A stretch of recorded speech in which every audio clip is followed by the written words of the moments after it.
Hello everyone, welcome to all on science simplified. तो जैसा कि आप सभी को पता है कि हमारा फर्स्ट चैप्टर है जो वो कंप्लीट हो गया है। इवन कल की क्लास में तो हमने उसकी जो पूरी एक्सरसाइज है उसका सॉल्यूशन भी कर लिया है। यानी कि एनसीईआरटी में आपके जो चैप्टर के एंड में एक एक्सरसाइज होती है, उसमें आपके चैप्टर से रिलेटेड क्वेश्चंस होते हैं सारे, तो उनकी डिटेल एक्सप्लेनेशन है जो मैंने करवा दी है। कंप्लीट वीडियो है जो उसकी वो चैनल पे अपलोड कर दी है। ठीक है बच्चे, तो वो वीडियो आप लोग ज़रूर देख लेना। जिनकी नोटबुक रहती है कंप्लीट होनी, वो क्वेश्चन आंसर नोट करते हैं ना, स्कूल टीचर बोलते हैं, तो बच्चे आप वहाँ से अपनी नोटबुक भी कंप्लीट कर सकते हो। ठीक है, तो चैप्टर 1 हो गया है। आज हम स्टार्ट करते हैं चैप्टर नंबर 2। ठीक है बच्चे, चैप्टर 2 का जो आपका नेम है that is microorganisms, friends and foe. ठीक है, जो माइक्रो ऑर्गेनिज्म वर्ड है वो हमारा लास्ट चैप्टर में भी आया था। जब चैप्टर 1 हमने किया था तो वहाँ पे ये वर्ड आया था। कहाँ पे आया था? जब हमने वहाँ पे सोयल की प्रिपरेशन की थी तो हमने देखा था कि जो सोयल है, सोयल के अंदर माइक्रो ऑर्गेनिज्म होते हैं जो सोयल की फर्टिलिटी को इम्प्रूव करते हैं। यानी कि हमने यहाँ वहाँ से ये भी बताया था कि जो माइक्रो ऑर्गेनिजम्स हैं वो इसके फार्मर के फ्रेंड्स भी होते हैं। ठीक है, वहाँ से ये कंसेप्ट मैंने तभी भी आपको बताया था कि ये फो भी होते हैं, कि ये सिर्फ दोस्त नहीं होते, दुश्मन भी होते हैं। वो हमने आज के चैप्टर में डिस्कस करना है कि वो कैसे होते हैं। ठीक है बच्चे, तो हमारे चैप्टर का नेम देख लेते हैं हम पहले, माइक्रो ऑर्गेनिज्म। ठीक है, माइक्रो का मीनिंग क्या होता है? माइक्रो मीन होता है वेरी वेरी स्मॉल, जो बहुत ज़्यादा छोटे हों। ठीक है, इतने छोटे होते हैं ये कि आप इनको नेक्ड आई से देख भी नहीं सकते। डायरेक्ट अगर आप इनको देखना चाहो तो आप नहीं देख सकते, तो फिर कैसे देखेंगे हम इनको? तो इनको देखने के लिए एक स्पेशल इंस्ट्रूमेंट होता है, स्पेशल डिवाइस होती है साइंस में, जिसको हम बोलते हैं माइक्रोस्कोप। ठीक है बच्चे, माइक्रोस्कोप से माइक्रो ऑर्गेनिजम्स को देखा जाता है, इसीलिए इनको माइक्रो ऑर्गेनिज्म बोलते हैं, क्योंकि हम इनको देख ही माइक्रोस्कोप से सकते हैं। ठीक है बच्चे, तो माइक्रो ऑर्गेनिजम्स कैसे हमारे फ्रेंड होते हैं, कैसे हमारे दुश्मन होते हैं, यही हमने इस चैप्टर के अंदर डिस्कस करना है। तो चलो अब हम आपकी एनसीईआरटी की एक्सप्लेनेशन देख लेते हैं। यहाँ से पैराग्राफ फर्स्ट है, देखो हमारे पास, you have seen several kind of plants and animals. Normal सी बात है ना ये तो, कि आप सभी ने बहुत सारे प्लांट, पौधे और एनिमल यानी कि जानवर है जो वो देखे हैं। ठीक है बच्चे, however there are other living organisms around us which we normally cannot see. लेकिन देखो कुछ ऑर्गेनिज्म, कुछ जीव ऐसे भी होते हैं कि नॉर्मली, जैसे आपने प्लांट और एनिमल तो आपको दिखाई दे गए, बट वो नॉर्मली दिखाई नहीं देते। ठीक है, तो नॉर्मली नहीं दिखाई देते तो कुछ और मेथड से देखेंगे हम, तो उसी को हम बोलते हैं माइक्रोस्कोपिक। ठीक है, कि माइक्रोस्कोप से जब देखते हैं, और माइक्रोस्कोप से जिनको देखते हो that are called micro organism. ठीक है, इसीलिए देखो इसने नेक्स्ट लाइन में यही लिखा है जो मैं ऑलरेडी आपको समझा चुकी। These are called micro organism और माइक्रोब्स। तो पेपर में या फिर क्लास टीचर अगर आपको बोल दे व्हाट इज़ माइक्रोब, तो ऐसे नहीं रिएक्ट करना कि हमें पता ही नहीं। तो माइक्रोब है जो माइक्रो ऑर्गेनिज्म का ही सेकंड नेम है। ठीक है, जैसे आपका कुछ नेम होता है, घर पे आपको कुछ बुलाते हैं, स्कूल में आपको कुछ बुलाते हैं, है ना, इस तरह से। तो माइक्रो ऑर्गेनिज्म का भी दूसरा नेम है हमारे पास microbes. For example, you might have observed that during the rainy season, most bread gets spoiled and its surface get covered with greyish white patches. Normal सी बात है, ये सभी ने देखा होगा, ब्रेड जो आप लोग खाते हो और ब्रेड के ऊपर है ना वाइट वाइट सी जो फंगस है वो जम जाती है, वाइट वाइट ग्रे ग्रे से पैचेस। और मोस्टली ये रेनी सीज़न में होता है। क्यों होता है? क्योंकि रेनी सीज़न में जो आपका एनवायरनमेंट है वहाँ पे मॉइस्चर ज़्यादा होते हैं। उस सीज़न में बहुत ज़्यादा, मतलब जो हमारे फूड होते हैं वो ख़राब होते हैं। ठीक है, observe this patches through a magnifying glass. Normally तो ऊपर से जस्ट आपको वो पैचेस दिखेंगे, लेकिन जब आप इसको मैग्नीफाइंग ग्लास से देखोगे, अब मैग्नीफाइंग ग्लास का मीनिंग क्या है कुछ स्टूडेंट्स को तो पता भी होगा। मैं अपना बताती हूँ एक्सपीरियंस।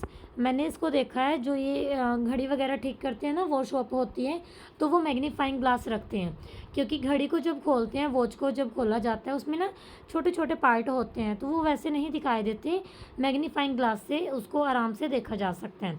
ठीक है, ऐसे अपनी आँख के आगे मैग्नीफाइंग ग्लास लगा लेते हैं, वहाँ से फिर उसको देखा जाता है। तो यहाँ से नेक्स्ट है बच्चे, you will see tiny black rounded structure. ठीक है, तो छोटे छोटे वहाँ पे ब्लैक राउंड से बने हुए होते हैं। Do you know what these structures are and where do these comes from. तो ये बोल रहा है कि क्या आपको पता है कि ये स्ट्रक्चर क्या होते हैं या फिर कहाँ से आते हैं। ठीक है बच्चे। तो यही तो हमारे पास जो छोटे छोटे ऑर्गेनिज्म होते हैं that are called micro organism. ठीक है, तो यहाँ पे एक एक्टिविटी दी है, देखो कलेक्ट करनी है आपने मोस्ट सोयल अपने मतलब फील्ड से और एक बिकर में डाल देना है, फिर उसमें आपने पानी डालना है। ठीक है, after the soil particle have settle down, जब वो मिट्टी के कण हैं जो नीचे की तरफ बैठ जाएं तब आपने देखना है observe a drop of water from the beaker under microscope. ठीक है, माइक्रोस्कोप में उसको देखना है, वहाँ पे आपको माइक्रो ऑर्गेनिजम्स दिखेंगे। ठीक है, ऐसे ही पौंड से ले लो आप, किसी तालाब से ले लो पानी के ड्रॉप्स और उनको ग्लास स्लाइड पे, कांच की स्लाइड होती है ना हमारी, उसके ऊपर डाल दो और फिर उसको माइक्रोस्कोप से ऑब्जर्व करो। ठीक है, तो वहाँ पे भी वही टाइनो ऑर्गेनिजम्स हैं जो वो मूव करेंगे। तो ये जो ऑब्जर्वेशन है ये क्या शो करती हैं हमें, this observation show that water and soil are full of tiny organism. हमें पता चलता है कि जो वाटर है जो सोयल है इनके अंदर काफ़ी छोटे छोटे ऑर्गेनिजम्स होते हैं। तो not all of them fall into the category of microbes, बस वो बात अलग है कि सभी माइक्रोब्स की कैटेगरी में नहीं आते। ठीक है, मतलब जो माइक्रो ऑर्गेनिज्म है इनको फर्दर कैटेगराइज भी करते हैं हम, 4 ग्रुप होते हैं इनके, आगे पढ़ेंगे अभी। दिस माइक्रो ऑर्गेनिजम्स और microbes are so small in size that they can not be seen with the unaided eyes. ठीक है, तो उनको अगर हम डायरेक्ट देखना चाहें तो वो नहीं हमें दिखाई दे सकते। Some of these such as the fungus, देखो जैसे बताया था ना चैप्टर के स्टार्टिंग में, ब्रेड के ऊपर जो फंगस ग्रो करती है इसको हम अगर देखना चाहें तो मैग्नीफाइंग ग्लास से देख सकते हैं। ठीक है बच्चे, others can not be scene without the help of microscope, दूसरे जो भी होते हैं वो माइक्रोस्कोप की हेल्प से ही देखे जा सकते हैं, इसके बिना ये नहीं देखे जा सकते। That is why these are called micro organisms और माइक्रोब्स, इसीलिए इनको माइक्रो ऑर्गेनिजम्स या फिर माइक्रोब्स बोलते हैं। ठीक है बच्चे, क्योंकि हम इनको डायरेक्ट नहीं देख सकते, माइक्रोस्कोप से ही देख सकते हैं। Micro organisms are classified into 4 major group, अब ये वही है कि क्लासिफिकेशन आ गई है इसकी। तो माइक्रो ऑर्गेनिजम्स के 4 टाइप होते हैं बच्चे। These groups are bacteria, fungi, protozoa and some algae. ठीक है, तो 4 ग्रुप कौन कौन से हैं, बैक्टीरिया, फंजाई, प्रोटोजोआ और एल्गे, इनकी सबकी हम पिक्चर भी देखेंगे अभी next. Some of these common micro organisms are shown in figure 2.1 to 2.4।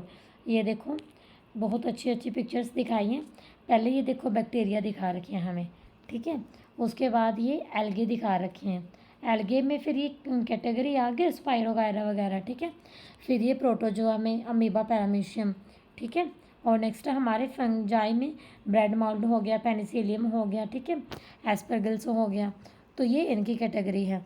अब आप तो बोलोगे शायद कई स्टूडेंट सोच रहे होंगे अब कि हमें तो ये दिखाई दे रहे हैं और मैम आप तो कह रहे थे ये दिखाई नहीं देते।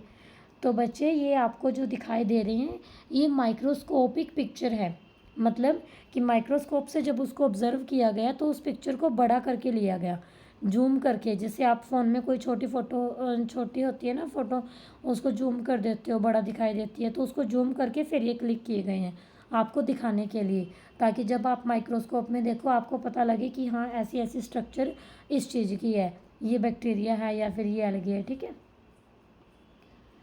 तो देखो नेक्स्ट है हमारे पास, ये तो 4 कैटेगरी होगी माइक्रो ऑर्गेनिजम्स की। ठीक है, कौन कौन सी, बैक्टीरिया, फंजाई, प्रोटोजोआ, एल्गे। ठीक है बच्चे, तो उसके बाद है एक और है हमारे पास यहाँ पे माइक्रो ऑर्गेनिजम्स की कैटेगरी से थोड़ा डिफरेंट, दैट इज़ वायरस। ठीक है, तो वायरस भी हमारे माइक्रोस्कोपिक होते हैं, बस ये माइक्रो ऑर्गेनिज्म से थोड़ा अलग होते हैं।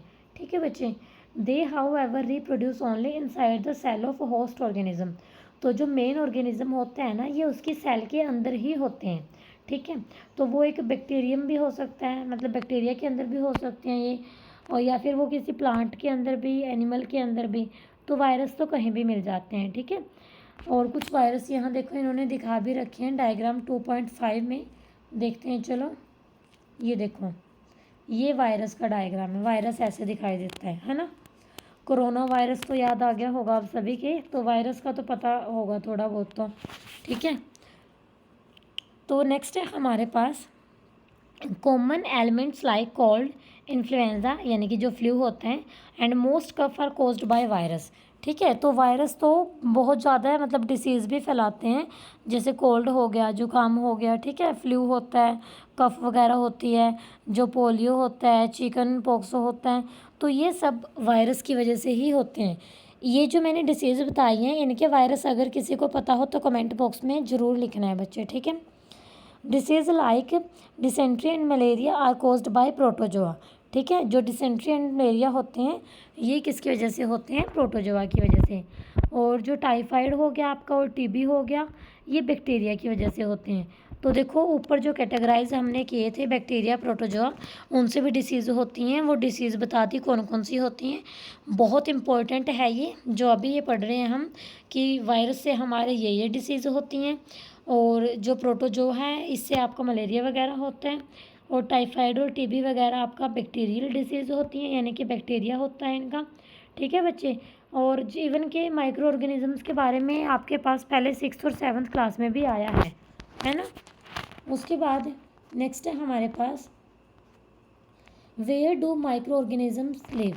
अब हमने ये तो देख लिया कि यहाँ माइक्रो ऑर्गेनिज़म, वहाँ माइक्रो ऑर्गेनिज़म, लेकिन एक्चुअली क्या कोई फिक्स जगह है कि जहाँ पे माइक्रो ऑर्गेनिज़म रहते हैं, या कोई ऐसी पर्टिकुलर स्पेस है जहाँ हम कहें कि यहाँ माइक्रो ऑर्गेनिज़म आ ही नहीं सकते? ठीक है बच्चे, तो वो देखना है हमने। तो यहाँ पे देखो 1 बाय 1 पढ़ते हैं। माइक्रो ऑर्गेनिजम्स में be single celled like bacteria. तो जो माइक्रो ऑर्गेनिज्म सिंगल सेल होते हैं, सिंगल सेल मतलब सिंगल कोशिका होती है, सेल होता है कोशिका, तो वो कौन से हैं? बैक्टीरिया होता है, एल्गे होता है, प्रोटोजोआ होता है। ठीक है, वहाँ जो हमने कैटेगराइज किए थे उसमें से ही उठाया है इसको, बैक्टीरिया, एल्गे एंड प्रोटोजोआ। और मल्टी सेलुलर, मल्टी में आपका क्या आएगा? एल्गे आ जाएगी आपकी, और फंजी। ठीक है, फंगस मतलब फंजाई बोल देते हैं इसको हम, फंगस बोल दो, फंजाई बोल दो, ठीक है। तो सिंगल सेल में आपके बैक्टीरिया, एल्गी, प्रोटोजोआ। मल्टी में एल्गी, मतलब एल्गी आपका ऐसा माइक्रो ऑर्गेनिज्म है जो सिंगल सेल भी होता है और जो मल्टी सेल भी होता है। ठीक है बच्चे। और fungi, they live in all type of environment, सभी तरह के एनवायरनमेंट में ये रहते हैं। Ranging from ice cold climate to hot springs, कि बिल्कुल बर्फ़ जमने वाले मौसम से लेकर और बहुत ज़्यादा गर्म हवाएं चलने तक, एंड डेजर्ट टू मार्शलैंड्स, और बिल्कुल रेतीली जगह से लेकर मार्शलैंड्स तक, बहुत ज़्यादा मॉइस्चर तक। They are also found inside the bodies of animal including humans. Micro organism हमारी बॉडी के अंदर भी होते हैं। ठीक है बच्चे। Some micro organism grow on other organisms while others exist freely. तो कुछ माइक्रो ऑर्गेनिजम्स तो ऐसे होते हैं कि जो दूसरे जो माइक्रो ऑर्गेनिजम्स होते हैं अदर ऑर्गेनिजम्स के ऊपर ग्रो कर जाते हैं। ठीक है, और कुछ ऐसे होते हैं जो फ्रीली मूव करते हैं, वो किसी के ऊपर नहीं मतलब ग्रो करते। ठीक है बच्चे। माइक्रो ऑर्गेनिजम्स एंड अस। अब हमारी लाइफ में माइक्रो ऑर्गेनिजम्स का क्या रोल है? बहुत इंपॉर्टेंट रोल है, बहुत चीज़ों में माइक्रो ऑर्गेनिजम्स की हमें ज़रूरत पड़ती है, इसीलिए माइक्रो ऑर्गेनिजम्स को फ्रेंड्स बोलते हैं हम। ठीक है बच्चे। तो देखो क्या है, micro organisms play an important role to our lives. Some of them are beneficials in many way, whereas some other are harmful and cause disease.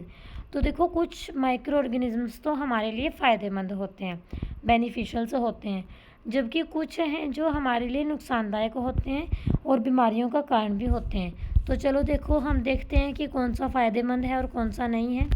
तो पहले हम फ्रेंडली माइक्रो ऑर्गेनिजम्स की ही बात करते हैं। ठीक है बच्चे।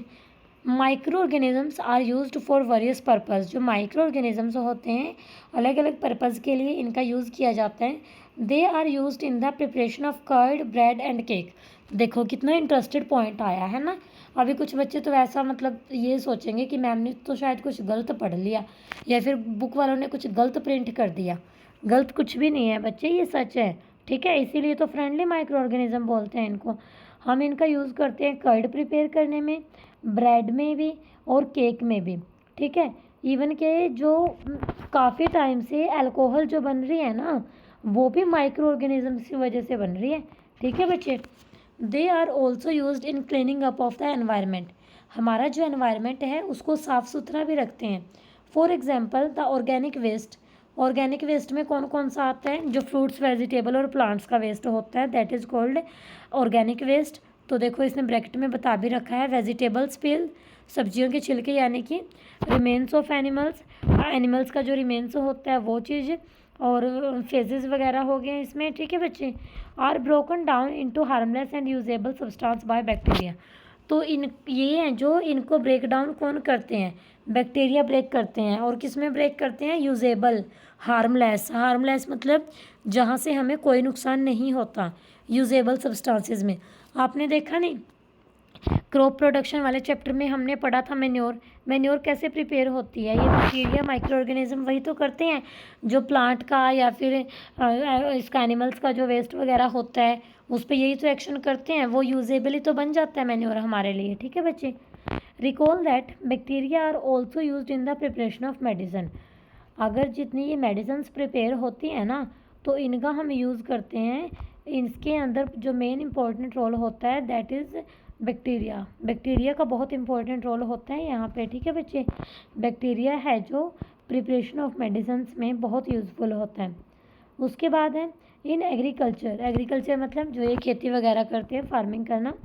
They are use to increase soil fertility by fixing nitrogen. बताया था ना लास्ट चैप्टर में भी, फिक्सेशन ऑफ नाइट्रोजन का कॉन्सेप्ट, ठीक है। तो सॉइल फर्टिलिटी को ये क्या करते हैं? इम्प्रूव करते हैं नाइट्रोजन को फिक्स करके। नेक्स्ट है हमारे पास making of curd and bread, ठीक है, दही का या फिर ब्रेड का बनना। ये हमने 7th क्लास में पढ़ा था कि जो मिल्क होता है उसको कर्ड में चेंज कर देते हैं और बैक्टीरिया की हेल्प से होता है। लेकिन अब डिटेल में पढ़ेंगे कि वो कौन सा बैक्टीरिया होता है, कैसे वो उस पर वर्क करता है, ठीक है। एक्चुअली ये तो सभी ने देखा होगा घर में कि मिल्क के अंदर थोड़ा सा कर्ड डाल दो या फिर कोई खट्टी चीज़ इस तरह से डाल दो, ठीक है, लस्सी वगैरह डाल दी जैसे आपने, तो अगर वो डाल के रात भर उसको छोड़ देते हैं तो सुबह वहाँ पे कर्ड बनी पाती है उस मिल्क की।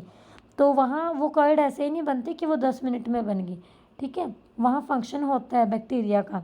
तो वही देखना है हमने कौन सा बैक्टीरिया होता है और कैसे वर्क करता है उसके ऊपर, ठीक है बच्चे। Curd contents several micro organisms. जो दही होती है उसके अंदर काफ़ी माइक्रो ऑर्गेनिजम्स होते हैं। ऑफ दीज, इनमें से the bacterium lactobacillus promote the formation of curd. तो कौन सा बैक्टीरिया होता है मेनली आपका यहाँ पे? लैक्टोबैसिलस। क्या नाम है इसका? Lactobacillus. Formation of curd take place with the help of lactobacillus, ठीक है बच्चे। It multiplies in milk and convert it into curd. जो हम मिल्क के अंदर वो थोड़ी सी कर्ड डाल के छोड़ देते हैं, वहाँ पे फिर काम कौन करता है? आके लैक्टोबैसिलस करता है, ठीक है बच्चे।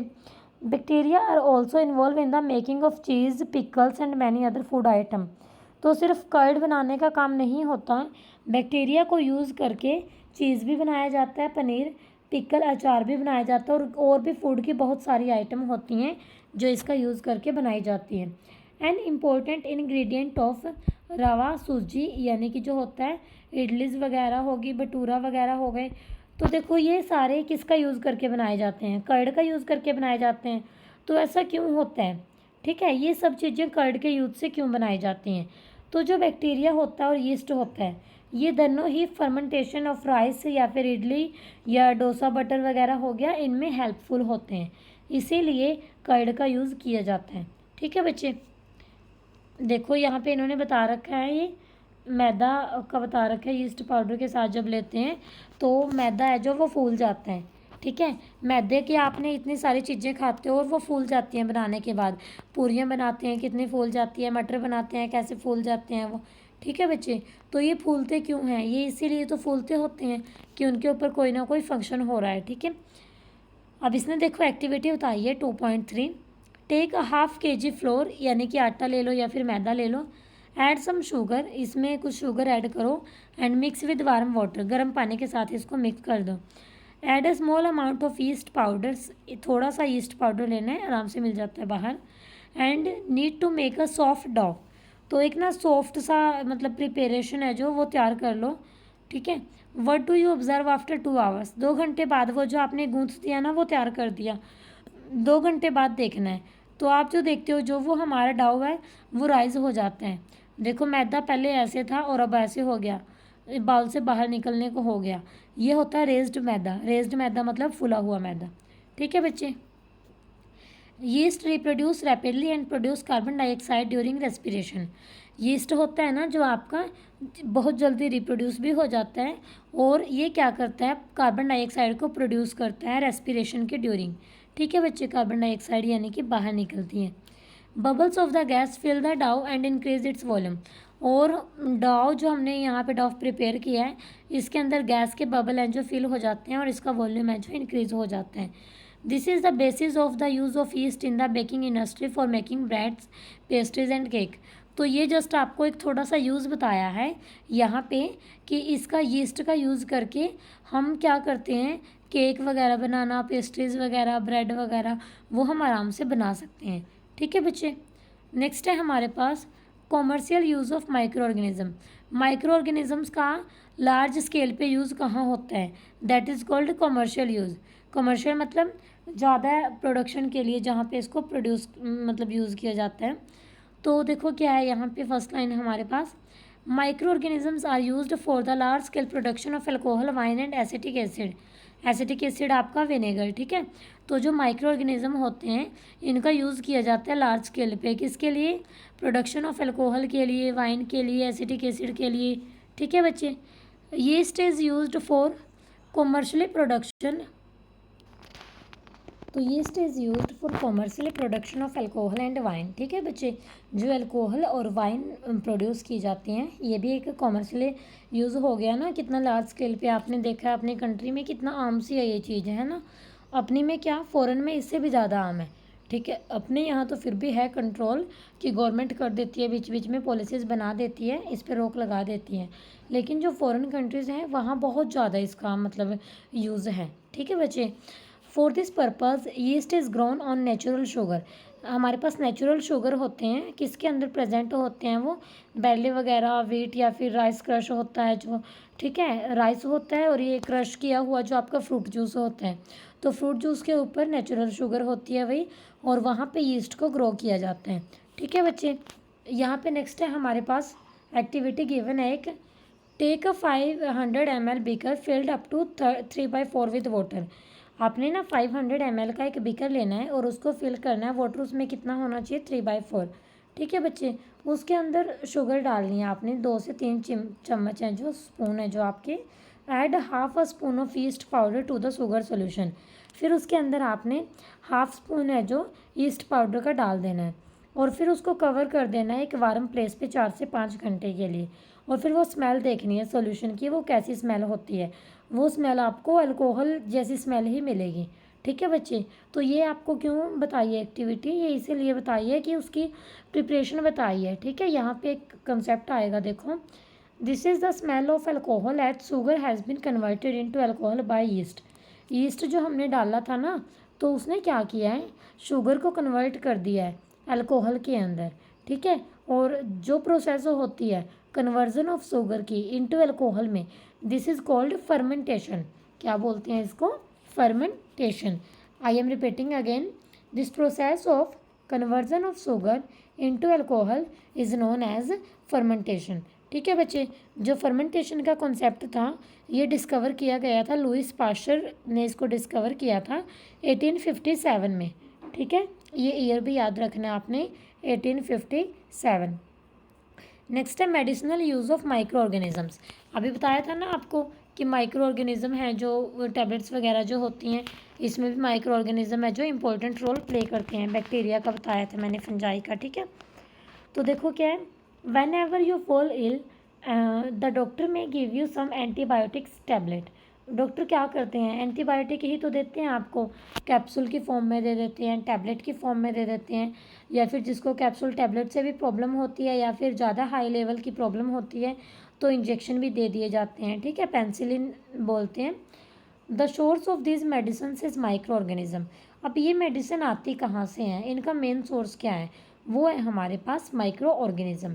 क्या है बच्चे वो, micro organisms. These medicines kill और stop the growth of disease causing microorganism। ये जो मेडिसिन होती हैं इनको दे के क्या किया जाता है, जो डिसीज़ कॉसिंग माइक्रो ऑर्गेनिज्म है ना, यानी कि जिन माइक्रो ऑर्गेनिज्म की वजह से बीमारी हुई है, ठीक है, उसके अकॉर्डिंग उसका एंटी माइक्रो ऑर्गेनिज्म वाली मेडिसिन दे दी जाती है। ठीक है बच्चे, जैसे ए माइक्रो ऑर्गेनिज्म की वजह से बीमारी हुई है और बी है जो ए का एंटी है, तो आपको वो मेडिसिन देंगे जिसके अंदर बी माइक्रो ऑर्गेनिज्म है। ओके, दिस मेडिसिन किल और stop the growth of disease causing micro organism. Such medicine are called antibiotics. इनको क्या बोलते हैं हम? एंटीबायोटिक। एंटीबायोटिक क्यों बोलते हैं? जो बायोटिक आपकी बॉडी के अंदर पैदा हो गए हैं उनके अपोजिट बायोटिक हम दे रहे हैं मेडिसिन की फॉर्म में, और अपोजिट कोई चीज़ होती है दैट इज़ कॉल्ड एंटी, तो इसीलिए इसको बोलते हैं एंटीबायोटिक। होप सो आपको समझ आ रहा होगा। These days a number of antibiotics are being produced from bacteria and fungi। आजकल तो मतलब बहुत ज़्यादा बैक्टीरिया और फंजाई का यूज़ करके एंटीबायोटिक बनाए गए हैं। जैसे कि एग्जांपल है यहाँ पे स्ट्रेप्टोमाइसिन्स, ठीक है, टेट्रासाइलिन एंड इराइथ्रोमाइसिन्स। ठीक है, तो ये कुछ एग्जांपल हैं हमारे पास एंटीबायोटिक्स के। उसके बाद है ये फंजाई और बैक्टीरिया का यूज़ करके बनाए जाते हैं। The antibiotics are manufactured by growing specific micro organisms and are used to cure a variety of disease. तो एंटीबायोटिक का मीनिंग सिर्फ ये नहीं होता कि आपको फीवर हुआ तो ये उसी को ठीक करेगा। मतलब एक जो एंटीबायोटिक होते हैं कई तरह के डिसीज़ में काम करते हैं, उसके माइक्रो ऑर्गेनिज्म जो ग्रोथ हुई है उसके ऊपर डिपेंड है फिर वो। Antibiotics are even mix with the feed of livestocks and poultry to check microbial infection in animal. जैसे जो पोल्ट्रीज वगैरह होती हैं ना, लाइव स्टॉक वगैरह, जो उनका फीड वगैरह होता है, ठीक है, तो वहाँ पे एनिमल्स में भी देखा जाता है कि इनको कोई डिसीज़ तो नहीं है, ठीक है, तो कोई डिसीज़ होती है तो वहाँ पे भी एंटीबायोटिक मिक्स कर देते हैं, उनका जो खाने वाला बर्तन होता है उसके अंदर मिक्स कर देते हैं। They are also use to control many plant disease. Antibiotic का यूज़ करके प्लांट्स के अंदर जो डिसीज़ होती हैं उसको भी कंट्रोल कर लिया जाता है। ठीक है बच्चे, उसके बाद है हमारे पास वैक्सीन का कॉन्सेप्ट है। ये कॉन्सेप्ट हम नेक्स्ट क्लास में करेंगे क्योंकि ये थोड़ा लेंथी कॉन्सेप्ट है वैक्सीन का। अभी फिर ना तो इसको बीच में छोड़ सकते क्योंकि आप लोग भूल जाते हो पीछे क्या किया था। ठीक है, अभी यहाँ पे थोड़ा सा ये बॉक्स में जो दिया ये पढ़ते हैं, इम्पोर्टेंट है ये पैराग्राफ, ये एग्ज़ाम में यहाँ से भी आ जाते हैं क्वेश्चन कई बार। तो देखो बच्चे क्या है, it is important to remember that antibiotics should be taken only on the advice of qualified doctor. कभी भी अपने आप घर पे डॉक्टर नहीं बनना, ठीक है। वो बात अलग है कि आपके घर पे किसी को मेडिकल लाइन में नॉलेज है, ऑलरेडी वो डॉक्टर हैं, कहीं उन्होंने फार्मासिस्ट पे काम वगैरह किया है तो उनको फिर भी नॉलेज होती है। वैसे अपने आप नहीं तुक्का मारना कभी भी, ठीक है। अपने आप सोच लिया कि मुझे तो फीवर है, मैं पैरासीटामोल ले लेता हूँ, आपको क्या पता कि कौन सा फीवर है, फीवर कौन सा एक ही टाइप का होता है, तो अपने आप कभी भी डॉक्टर नहीं बनना, ठीक है। It is important to remember that antibiotics should be taken only on the advice of a qualified doctor। तो एंटीबायोटिक जो है क्वालिफाइड डॉक्टर की सलाह पे ही लेना चाहिए। Also you must complete the course prescribed by the doctor. Doctor हमें medicine इस तरह से देते हैं कि आपने ये 2 दिन लेनी है और फिर मुझे बताना है 2 दिन आपने ये 2 टाइम लेनी है, या बोलते हैं 3 टाइम लेनी है, कोई 3 दिन की देता है, मतलब वो आपकी डिसीज़ पे बेस है ना, डिसीज़ कैसी है तो उसके अकॉर्डिंग ही डेज होते हैं, डोज होती है, ठीक है। तो वो कोर्स है जो भी डॉक्टर बोलता है वो आपको ज़रूर कंप्लीट करना चाहिए। If you take antibiotics when not needed और in wrong dosages it may make the drug less effective when you might need it in future, ठीक है। तो कई बार क्या होता है, एंटीबायोटिक अगर हम ले लेते हैं उसकी ज़्यादा ज़रूरत भी नहीं होती, या फिर गलत डोज ले जाती हैं, मतलब आपको उसकी 2 लेनी थी और गलती से 4 ले गए, तो एक मतलब इसका इफ़ेक्ट नहीं इतना रहता फिर, ठीक है बच्चे। जितना इफ़ेक्ट करना चाहिए डिसीज़ के ऊपर वो नॉर्मली कोई इफ़ेक्ट नहीं करेगा जब कोई डिसीज़ ही नहीं है। Also antibiotic taken unnecessarily may kill the beneficial bacteria in the body. कई बारी एंटीबायोटिक ज़्यादा लेने से ना आपकी बॉडी के अंदर जिन बैक्टीरिया की ज़रूरत थी आप उनको भी मार देते हो, ठीक है। इसीलिए कह रहे हैं कि एंटीबायोटिक भी सोच समझ के लेनी चाहिए, ऐसे ही नहीं ले लेनी चाहिए।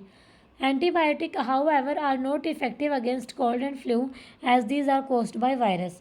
अब देखो आपको पता है जो फीवर हो, ये सॉरी कोल्ड जुकाम हो गया, फ्लू हो गया, ये वायरस की वजह से होते हैं, पढ़ ली ना ये चीज़ हमने पीछे।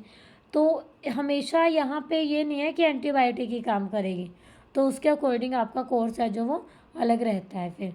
ठीक है बच्चे। और यहाँ पे एक ये कंसेप्ट जो हमारा आया था एंटीबायोटिक्स का, यहाँ पे देखो अलेक्जेंडर फ्लेमिंग है जो, इन्होंने डिसीज़ कॉजिंग जो बैक्टीरिया होते हैं उस पर बहुत काम किया है। ठीक है। Suddenly he found the spores of little green mould in one of his culture plate. मतलब कि उन्होंने जब काम करते करते एक बार अपनी प्लेट में क्या देखा, स्पोर्स देखे लिटिल ग्रीन माउल्ड के। ठीक है। He observe that the presence of mould prevent the growth of bacteria. उन्होंने क्या देखा कि जहाँ पे मोल्ड प्रेजेंट होते हैं वहाँ पे जो बैक्टीरिया होता है इसकी ग्रोथ रुक जाती है। ठीक है बच्चे। In fact it also killed many of this bacteria. उन्होंने अपने आप ही इसमें से कई बैक्टीरिया को मार भी दिया। From this the mould Penicillium was prepared. इसके बाद से ही पेनिसिलियम है जो उसको प्रिपेयर किया गया था, उसकी डिस्कवरी हुई थी। ठीक है बच्चे। तो ये हमने कर लिया, आज कॉमर्शियल यूज़ भी कर लिया, मेडिसिनल यूज़ भी कर लिया। नेक्स्ट जो हमारा कॉन्सेप्ट होगा दैट इज़ अबाउट वैक्सीन, जो हम कल की क्लास में करेंगे। वैक्सीन का जो कंसेप्ट है हमारा। ठीक है। और फिर इनके और यूजेस देखेंगे हम। फिर उसके बाद हमारा हार्मफुल माइक्रो ऑर्गेनिज्म चैप्टर, ये आपका ये भी छोटा ही है, 2 से 3 दिन में ही, 3 दिन में तो हो ही जाएगा। ठीक है, आराम से हो जाएगा, कोई दिक्कत नहीं है। तो जिन्होंने चैप्टर 1 नहीं किया बच्चे ज़रूर से ज़रूर देख लेना, चैनल पर प्लेलिस्ट भी बनी हुई है 8th science chapter 1 crop production and management, और वैसे भी वीडियोस भी हैं। मतलब ठीक है, प्लेलिस्ट देखते हो वो ज़्यादा बेनिफिट रहते हैं, सीधा नेक्स्ट वीडियो है जो प्ले हो जाती है। ठीक है बच्चे। तो किसी भी स्टूडेंट को कोई भी क्वेरी हो, कोई भी मतलब वीडियो से रिलेटेड डाउट हो कि मैम यहाँ से नहीं समझ आया, तो आप लोग कमेंट बॉक्स में कमेंट कर देना। ठीक है बच्चे। उसके बाद सेकंड थिंग ये है कि अगर आप लोग चैनल पर पहली बार आए हो तो चैनल को सब्सक्राइब जरूर करना। ठीक है, बेल आइकन को प्रेस करके ऑल वाले ऑप्शन पे क्लिक कर देना। उसके बाद एक बात इम्पोर्टेंट ये है कि वीडियो अगर पसंद आती है तो लाइक ज़रूर किया करो। जितने व्यू होते हैं ना कभी उतने लाइक होते ना कमेंट होते हैं, अच्छी बात नहीं है बच्चे। ये फ्री ऑफ कॉस्ट आपको एनसीईआरटी की इतनी अच्छी एक्सप्लेनेशन मिल रही है। ठीक है, मतलब बड़े बड़े यूट्यूबर हैं जो ये परचेज़ में करवाते हैं ऐसा ऐसा, मतलब ठीक है, जो आपको मैं यहाँ फ्री ऑफ कॉस्ट प्रोवाइड करवा रही हूँ, तो फ़ायदा उठाया करो इस चीज़ का। ठीक है। और कोई भी प्रॉब्लम है कमेंट करो, देखो अगर आपका रिप्लाई ना आए फिर मुझे बोलना। ठीक है, तो कोई दिक्कत नहीं है, आपका ही चैनल है, आपके अकॉर्डिंग ही चलना है, आपके साथ ही मेरा मोटिवेशन है जो चलता है। ठीक है बच्चे। तो क्लास को लाइक ज़रूर करना, चैनल को सब्सक्राइब करना, मैक्सिमम शेयर करना। Thank you very much dear students, stay connected with science simplified.